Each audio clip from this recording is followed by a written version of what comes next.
Hello, today I will be talking about History of Violence by Édouard Louis. This is a nonfiction novel, 213 pages, published in 2016. This review is mainly just what I liked about the book and want to save as notes, but it's also literary theory, a study of storytelling and writing methods.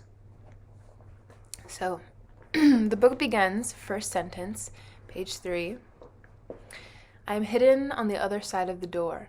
I listen, and she says that several hours after, what the copy of the report I keep twice folded in my drawer calls the attempted homicide, and which I call the same thing for lack of a better word, since no other term is more appropriate for what happened, which means I always have the anxious nagging feeling that my story, whether told by me or whomever else, begins with a falsehood. I left my apartment and went downstairs. So, seen in this first sentence and throughout the book, there's a sometimes confusing layered structure in how the author tells the story of what happened. And what happened after what happened. So the event, the attempted homicide and rape, is embedded into the story of Édouard listening to his sister, Clara, retell this story to her husband. There are long sentences and at times sparse punctuation, causing me to read and reread nearly full pages at a time, but I think the effect was getting me more into the character's head and trying to stay with them in their thoughts. It made it a challenging read, but I think it also made me feel like this is the reality of how people think. It's not always single phrases that sensibly build on each other, but ideas that only feel true when attached to other ideas and said in a particular tense or context.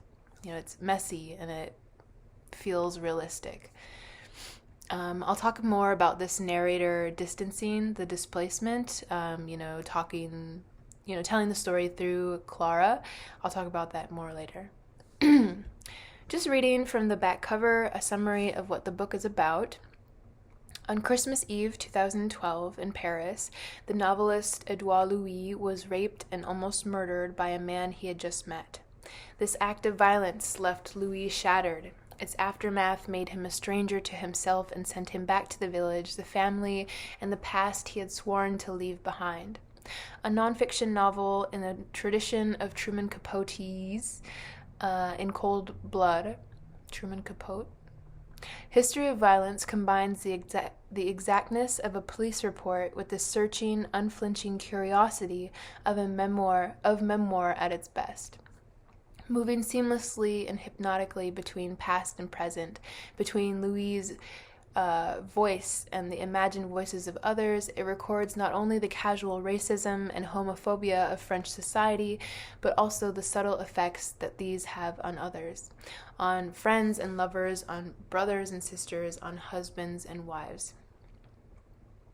So that was just from the back cover, a summary of what the book is about. Some things that I liked about this book.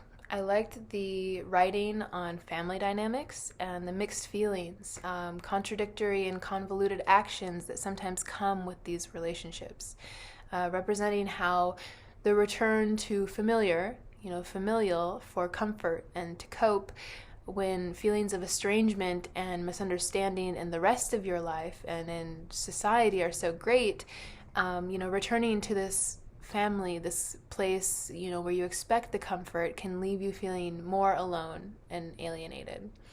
And if you want to know about these quotes, what pages they're on, there will be a transcript of what I'm saying. So the page numbers are there. So this next section, here he's referring to the last time he was home. By the time I left, I told myself I hated the country and I swore I'd never come back. And now here I am again. And there's another reason you stayed away, not just because you always start fighting the minute you show up. I thought when I arrived, when I was in the car, when I was singing so we wouldn't have to talk, not just because you experience everything about her, how she acts, the things she does, the way she thinks, as a personal affront. You've also stayed away because you've discovered how easy it is to cut her loose, how little you actually miss her, and sometimes you rub her face in it because you want her help, because you want her to help you leave. And now she knows. And this is referring to how it took about a year for him to tell Clara, his sister, about the rape and attempted murder. And going on in the quote, she knows how cold you can be and you're ashamed. Even if there's no reason to be ashamed, even if you have every right to cut her loose, still you're ashamed. You know that coming to see her means facing your own cruelty, what in your shame you call your cruelty. To see her is to see a side of yourself you don't like, and that makes you resent her. You can't help it. So I see in this passage a testimony to desperation and how shame over inability to live independently can feel like not just self-betrayal, but also cruelty towards another. To do something that you really don't want to do, and being aware of how you're affecting another person, but nevertheless you find yourself in that situation, and how that awareness, facing this part of yourself that you don't like. I see this book as a portrait, one example of coping and processing trauma, one that takes time with the antisocial and unpleasant parts of that process. One thing I appreciated about this book was the writing about how pain and rage can radiate, contaminate your thoughts and actions, lashing out. So this is Clara talking. This is the next section. This is Clara talking to her husband about Édouard. Even when he saw ads on the bus or on the walls of some building, when he saw all the photos of happy families eating breakfast or sitting by a pool, you know what I mean? When he saw what they call happiness in advertisements, he wanted to take out a key out of his pocket. He wanted to take a key out of his pocket and tear up the faces. I wanted to light them on fire. He wanted to drag them down with him, as many as he could. That's what he told me. I told her to spread the pain. And he told me, I know it doesn't make any sense. I thought, how can you hate them? But it wasn't just when I saw the smile. I told her I couldn't stand to see unhappy faces either. It was as if their unhappiness were less authentic, less true, less profound, less real than my own. I'm going to read that over. It wasn't just when I saw them smile, I told her. I couldn't stand to see unhappy faces either. It was as if their unhappiness were less authentic, less true, less profound, less real than my own. So so that's just an example of, what I was talking about with how, this internal pain and rage and hurt can radiate towards how you see the world, a whole filter. So he talks several times about meeting with people and being unable to be present or really listen because the person who almost killed him, the name in this book is Rita, R-E-D-A, Rita. And when I first saw this, I feel like you hear about an assault in the news, and, it's not usually told from the victim's perspective. It's not given in this much detail. But to call for the victim, the victim-perpetrator dynamic, I feel like it's somewhat rare for the victim to call the perpetrator by their name. It can be abstracted, but the book really shows the relationship and how this person, Rita, is a real person. I think that's a pretty interesting aspect of the book. Moving on. So Édouard was meeting with people and unable to be present or really listen because the person who almost killed him had taken over his life and mind. Even talking with friends, anyone who tried to direct the conversation and prevent an escape mentally, It felt like being trapped all over again. Even friends who were trying to help became Rita. So this is trapping someone in a conversation. Everything was inflated to be an assault. That's how it was taken. I think this book does a good job of getting into the mind, explaining the thoughts that someone who's been traumatized has. If you are trying to be close to someone, help someone, support someone who has been through something, I feel like this book would give you some ideas of what to expect when, trying to be there for someone and why they might be upset with you, and, not necessarily taking it personally, but knowing that there, are ways to be there for them that you might not have considered. It's not bare psychology, this book, like a textbook, but it does normalize or make expected the maybe surprising places that the traumatized mind goes. There's a section about being empathetic towards Rita. Édouard constructed a whole backstory of what Rita's childhood might have been like, a story that reasons or justifies why he did what he did, how it's understandable, this other person. So, it's the idea that this other person who's good, this one thing when they were a kid that was like this. So, so they can justify why Rita would do something like this. Both hate and compassion make appearances in here. And, talking about the frustration of finding this empathy for, someone who tried to kill you. And I feel like, that's a controversial thing, but, this is coming from someone who's experienced it, and so I think respecting that perspective, there's a lot to learn from this voice. Okay, so back to this displaced narrator. I was often confused about why Édouard told so much of the story through his sister, who he's overhearing talking to her husband. She gives details as if she had been there and was herself writing a novel. I find it odd that Édouard gave so much detail of the story to Clara, like which colors the bulbs of a Christmas tree were. And she, repeats these things to her husband. And I think, I'm just not familiar with conversations where you would get that detailed in retelling a story. So it was strange to me. But you'll see in the next couple of what I'm going to be talking about, why he might have done that. So one way to make sense of this is, thinking of it as a movie. The voice of Clara as a regular reminder of where this story is taking place. Rather than the many locations that Édouard over time thought about, what had happened, the story isn't taking place at the site of the attempted murder itself, but the story is the recounting. The story and the scene allows for distance from the site of the original trauma. Eavesdropping distance, putting himself into third person through Clara can maybe be a way of maintaining some comfort in handling this very tender material.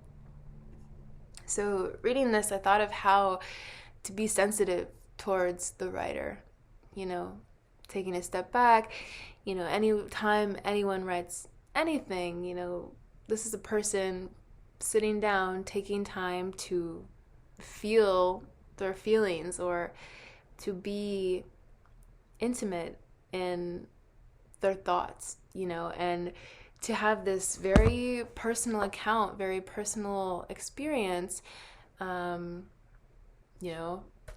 an object, having no direct interaction with the writer, it felt like a very, I don't know if delicate, but it's a very, I think, intimate experience. And, what does it mean to respect a writer in, critiquing their work when their work came from this very tender place where you don't want to, I don't know, critique their feelings or anything, but, just reading this book renewed my idea of what it means to read someone's work.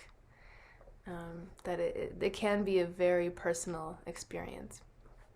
Anyway, this next passage is related to methods of memory and remembering and talking about tender subjects. So here we go. Didier is one of Édouard's close friends. Didier, I don't know how to say this, by the way. I don't know French pronunciation. Didier urged me to talk. He told me to talk as much as I needed to, but to move on as quickly as I could to another topic. Not to forget, no, for forgetting wasn't possible, and even if it were, that might not be something to wish for, but in any case, it wasn't. And he was right. I know from experience that the isolation of those who try to forget the past is as terrible as the isolation as those for whom the past is an obsession. I've learned that the question is never whether or not to forget, that this is a false dichotomy. The only question, as I told Clara later, almost a year later, the only question is how to remember the past without repeating it. And since that day, that's what I've tried to do. Just as I promised Didier, I've been trying to construct a memory that would let me undo the past, that would amplify it and destroy it, so that the more I remember and the more I lose myself in the images that remain, the less they have to do with me. End of quote. So I wonder if this is why, so much is said through Clara. She, in the conversation she's having with her husband in the country far from Paris, this has become the site for remembering, not the apartment or Paris, where Édouard continues to live.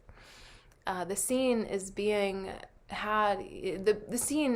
outside the door, listening, not fully retelling it as if it were happening in real time. There are sections where it's told from the perspective of where the attempted murder took place, but it returns to grounding the book in this scene of retelling. Not only retelling, but retelling it through someone else also. So, Édouard becomes, not the only owner of the story, not the only narrator. The responsibility is shifted. It's kind of spread out, maybe. It seems to be liberating to have this perspective displacement. And on that subject, here's another quote. I was sure that if I kept acting like a trauma victim, that's what I'd become. The effects would be even worse and would last longer. Meanwhile, my body knew exactly what was going on. I told Clara there's no way to ignore the blood. There's no way to ignore the fear of being in my apartment. But I knew I had to lie to myself. I don't mean that lying was a solution, and I don't know whether this would work for anyone else, but what I needed was to pretend with all my might that I wasn't traumatized, to tell myself I was all right, even if it was a lie. It wasn't the first time I was saved by a lie. Looking back, I've often felt more free in moments when I could lie, and by lying I mean resist a truth that was forced on me, on my tissues, on my organs, a truth that was already rooted in me, that had already rooted inside me, that had been rooted inside me for a long time, but that had been planted there by others, that came from without, like the fear that Rita had injected into my body, and I realized that lying was the only power I could call my own. The only weapon I could trust completely. There's a sentence of Hannah Arendt's that I happened to read on the train to Paris, although I haven't repeated it to Clara, who makes fun of me whenever I talk about philosophy. Ardendt writes, in other words, the deliberate denial of actual truth, the ability to lie, and the capacity to change facts, the ability to act, are interconnected. They owe their existence to the same source, imagination. It is by no means a matter of course that we can say the sun shines when it is actually raining. Rather, it indicates that while we are well equipped for the world, sensually as well as mentally, We are not fitted or embedded into it as one of its inalienable parts. We are free to change the world and start something new in it. That's what saved me, my ability to deny the facts. That's the end of the quote. I don't think there is a whole lot of lying in this book, but he is saying that he did lie in the past, and I think this book is making it clear when and why lies were helpful. These next passages that I'm going to be reading are less related to any argument. They don't have to do with the displaced narrator, but I found them valuable nevertheless, so I wanted to repeat them here. So this first one has to do with adapting to atrocity. Here's the quote. Because by then there was no doubt in my mind it was already over. He was going to kill me, and I was going to die that very night in my own room. I accepted it the way one accepts and adapts to any situation. As for history shows, people do adjust and adapt, even to the most inhumane conditions, even in the face of atrocities. And this, I told Clara, giving in to my weakness for grandiosity, is both the best and worst news for humanity, since it means all you have to change is the world, and then people will change themselves, or at least most people. And Clara wasn't listening. There's no need to change them person by person, which would take forever. People adapt. They don't endure, they adapt. This next quote is about sexual violence and desire, an attempt to understand hate crimes and how internalized homophobia or otherwise not accepting yourself can be externalized and dangerous. This next portion reminded me of what happens to women and disproportionately to trans women, people who find liberation in their gender and sexuality can become targets of sexual violence. So this next quote is Édouard remembering how he rationalized Rita's attack, like in the moment while it was happening. These are the things he was thinking about. And they had consensual sex several times before things turned violent. So here's the quote. So that's it. And here's what I thought in the moment, though I'm not so sure today. He hates himself for wanting men. He wants to redeem himself for what he did with you. He wants to make you pay for his desire. He wants to make himself believe that the two of you did all the things you did, not because of his desire, but as a strategy for what he's doing now. That you didn't make love, but that this has been all part of a theft. So, yeah, this book, it's a lot, to reflect on violence.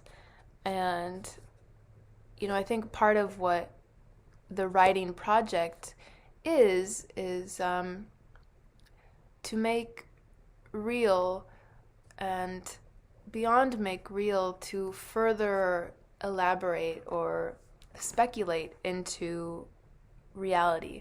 And a large reality of what happened to the writer is this interaction with this other person. And to dismiss this person's humanity, to label them as a bad person and move on, say they're evil or something, didn't work for this person.